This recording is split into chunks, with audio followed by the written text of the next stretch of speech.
Yengani yo'q.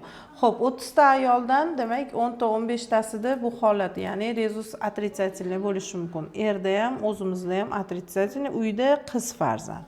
Xo'p, endi qiz bolada ko'proq отрицательный holat bo'lishi yuqori. Endi agar erda положительный bo'lganda, unda o'g'il bola bo'lsa ko'proq erga tortadi deymiz.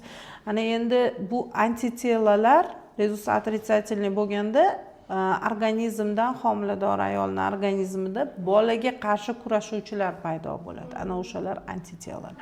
Antitelani tekshirganimizda u ham отрицательный chiqsa, bu bizani plyusimizga. Положительный chiqsa, sal qiyinroq masala.